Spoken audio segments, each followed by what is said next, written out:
Hello everyone, this is Tony with TerraSky, and this video is going to focus on how to interact with data tables inside of SkyVisualEditor. I've already got a data table placed inside of a tabular view, and we're currently looking at the contact related list. So I have the data table selected, and on the right hand side you see the extensive list of properties that are available to these data tables. The first thing I want to point out is the ability to add, delete, clone, or bulk edit and delete records inside of data tables. You can simply toggle the ability to interact with the data table in that capacity by checking the checkbox. So in this case I have added and enabled the bulk edit and delete options for this data table. And if you notice on the canvas, a bulk edit and delete selected options have now appeared on the canvas. You also are able to go in and add any filters to the data table should you need to create some kind of filter for that particular set of data.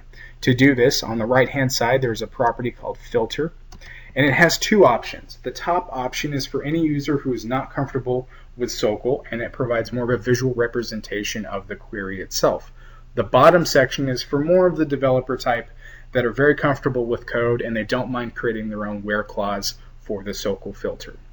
I'm just going to go ahead and open up the top to show you what this looks like. Click Next, and you now have the capability of adding any sorting functionality as well as any search filtering that you would like to have on these data tables. Click the Add button, select the field that you want to apply the filter to. In this case we'll select Mailing City. I'll change the operation to Contains, and then I'll add a value of Austin. This basically will mean that anyone who does not have a value of Austin that resides in the field Mailing City will get filtered out of the list. Now I don't actually want to add this to the canvas, so I'll go ahead and click Cancel, but that's an example of how to add a filter. The next thing I should point out is that you have the ability to increase the number of records that are shown with these data tables.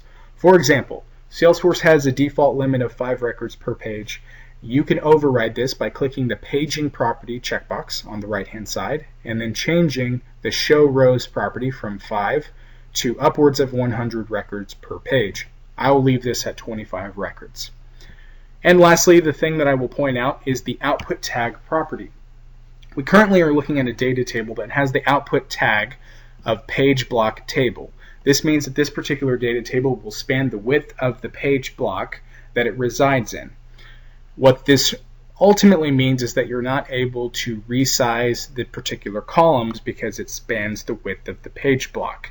If you would like to have control over that width of the particular column, I will show you how to do that. Select the Contact Data 2 tab that I have here. We'll add the contact data table right onto the canvas, this time not placing it inside of a page block, and this will now give us the ability to move the columns around as we see fit. So we can shrink or expand these columns because, as you notice on the right hand side, the output tag is set to data table.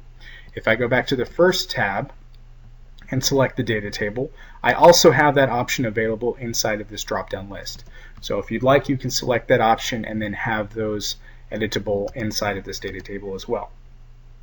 So there we have it. We can rescale this as needed. To remedy this, if you happen to be in the situation where you've added the data table to the canvas and want to fix this and have it span the width, all you have to do is create a page block on the canvas and then drop the data table inside of there.